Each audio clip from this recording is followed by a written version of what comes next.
Sure, I'll let you know. Okay, thank you, Jason.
So let's try it.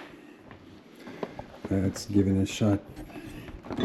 Cross our fingers.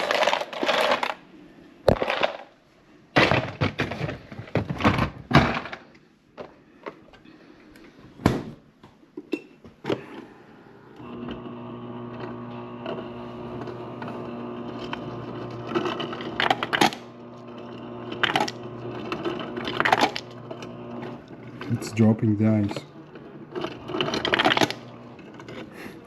You know what? I think we need to left it for a while, maybe for a night, to have the new ice and see what happens. Now I'm gonna do the same with the crushed ice.